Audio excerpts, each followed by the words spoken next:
Hasta ahora solamente hemos considerado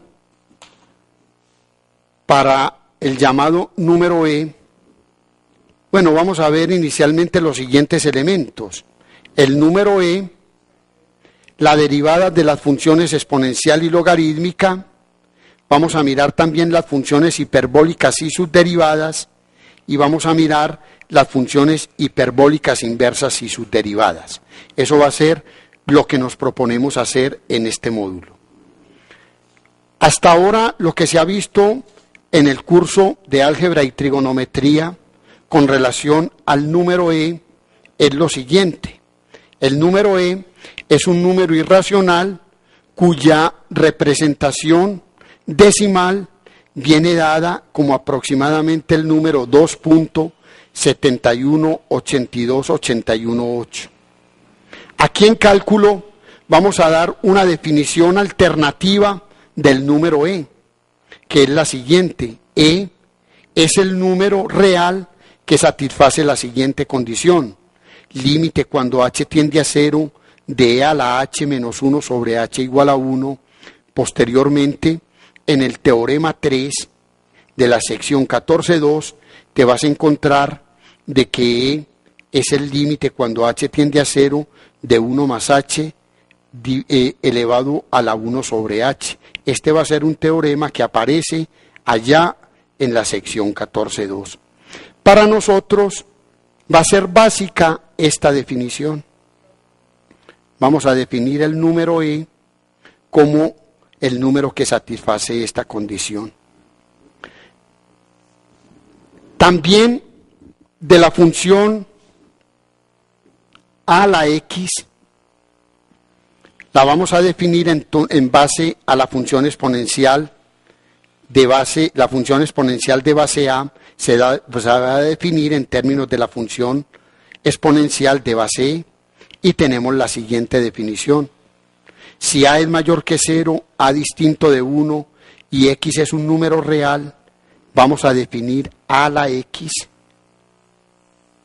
como e elevado a la x por el logaritmo natural de a.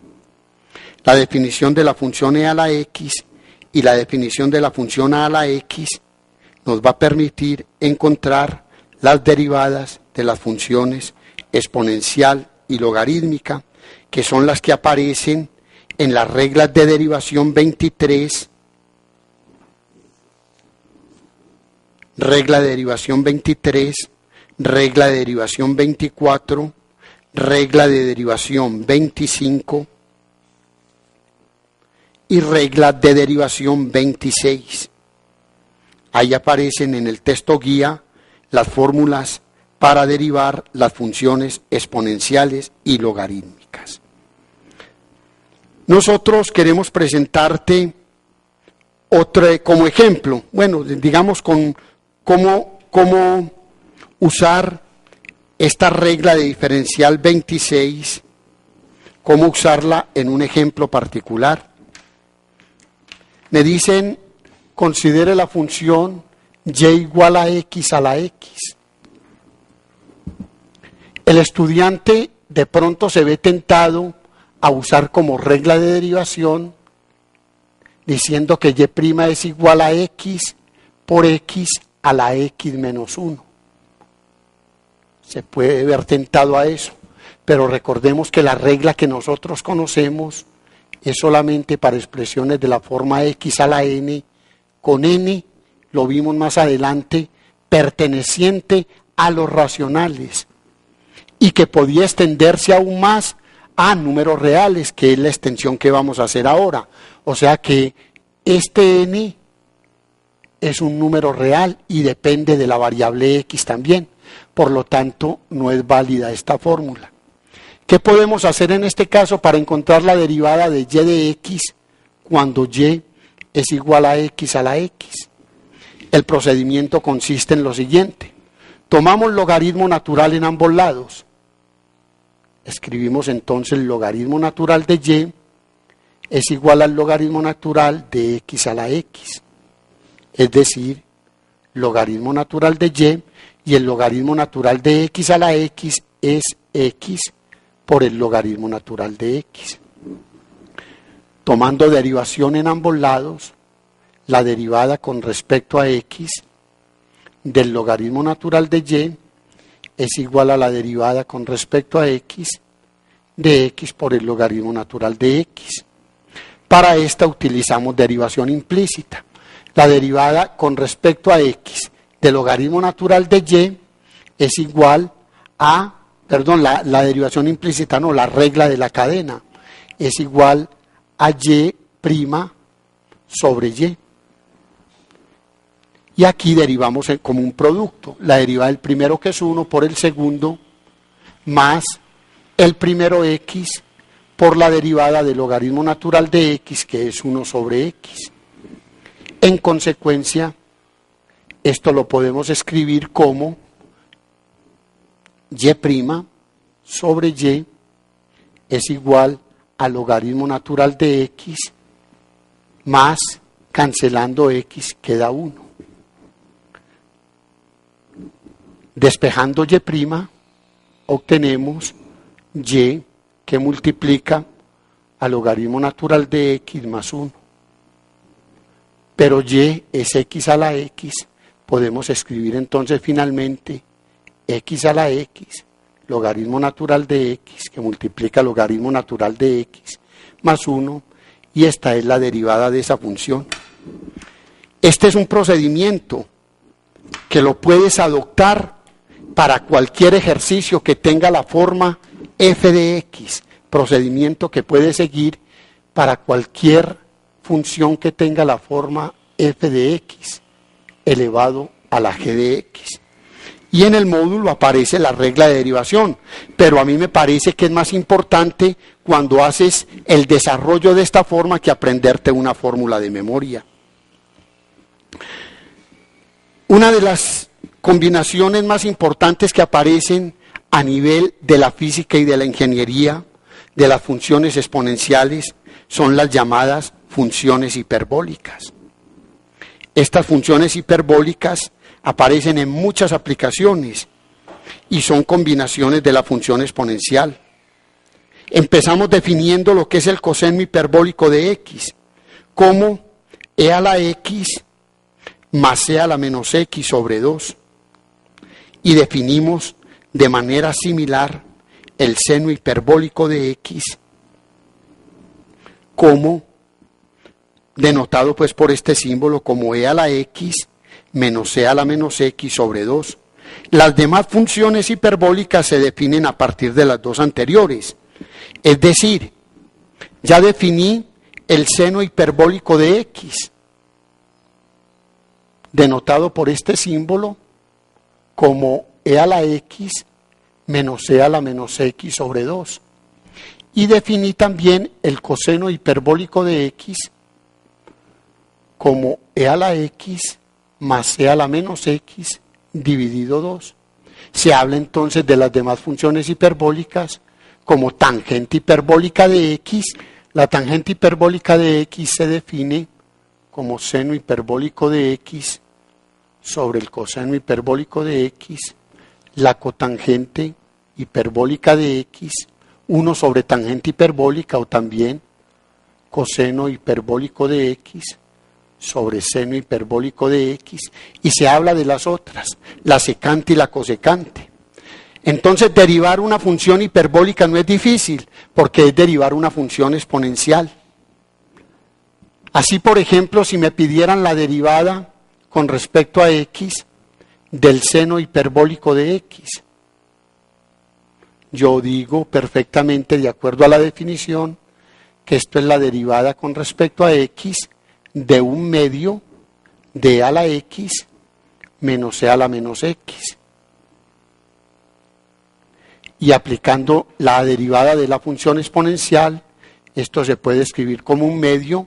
La derivada de una diferencia es la diferencia de las derivadas, la de e a la x es e a la x, y la derivada de e a la menos x es menos. Por este menos quedaría positivo e a la menos x. Obsérvese que esta definición, un medio de e a la x más e a la menos x, es la que corresponde al coseno hiperbólico de x. Y así podemos desarrollar la derivada de todas las funciones hiperbólicas usando las derivadas de las funciones exponenciales. Esas derivadas de las funciones hiperbólicas aparecen ya de manera más general, como las fórmulas diferenciales de la 27 a la 32 que aparecen en el texto guía. En particular, obsérvese lo siguiente: la derivada del seno hiperbólica ya de u de x es coseno hiperbólico de u de x por la derivada interna. La de coseno, seno. La de tangente, secante al cuadrado. La de cotangente menos cosecante al cuadrado. La de la secante menos secante tangente y la de la cosecante menos cosecante cotangente. Obsérvese la diferencia con las trigonométricas. Mientras que las trigonométricas venían en este orden: más, menos, más, menos, más, menos. En las hiperbólicas vienen de tal forma de que las seno, coseno, tangente positivas, cotangente, secante y cosecante negativas. Se habla también entonces, como hay funciones trigonométricas inversas, se habla también de funciones hiperbólicas inversas. Y la definición es similar a la que se presenta en álgebra y trigonometría para las funciones trigonométricas. Se habla del seno hiperbólico a la menos 1 de x. Escribiendo x en términos de y, uno dice que si y es seno a la menos 1, seno hiperbólico a la menos 1 de x, x es seno hiperbólico de y, con y en los reales. Si y es coseno hiperbólico a la menos 1 de x, x es coseno hiperbólico de y. Tangente, cotangente, todas ellas. ¿Por qué escribo estas fórmulas? Por lo siguiente: si las funciones hiperbólicas están dadas en términos de funciones exponenciales, es de esperar que la inversa esté presentada en términos de logaritmos, que es lo que vamos a hacer en este caso. Consideremos, por ejemplo, esta igualdad. En un ejemplo particular, si y, cuando y es igual a seno hiperbólico de x, estamos diciendo entonces que x es igual a seno hiperbólico a la menos 1 de y. O recíprocamente, como la tenemos aquí en el diagrama, si y es seno hiperbólico a la menos 1 de x, podemos decir entonces que esto equivale a decir que x es igual al seno hiperbólico de y. En consecuencia, yo también puedo escribir x como seno hiperbólico de y es e a la y menos e a la menos y sobre 2. Simplificando esta expresión, se puede escribir como e a la 2y menos 1 dividido 2 e a la y. O, quitando denominadores, se puede escribir como e a la 2y menos 2x por e a la y menos, y menos 1 igual a 0. Esta ecuación es una ecuación que es reducible a cuadrática si la escribimos en la forma e a la y al cuadrado menos 2x por e a la y menos 1 igual a 0. Y usando la fórmula cuadrática podemos encontrar e a la y como menos b, es decir 2x, más o menos la raíz cuadrada de b2, 4x2, menos 4ac, más 4 sobre 2a. Después de simplificar, aún sacando factor común 4 y eliminándolo del radical, queda e a la y es igual a x más o menos la raíz cuadrada de x2 más 1. Aquí tenemos entonces dos posibilidades para e a la y. E a la y e a la y se puede escribir como x más la raíz cuadrada de x2 más 1. O e a la y como x menos la raíz cuadrada de x2 más 1. La pregunta obviamente que surge es, bueno, ¿y cuál de las dos escogemos? Entonces tenemos que analizar lo siguiente.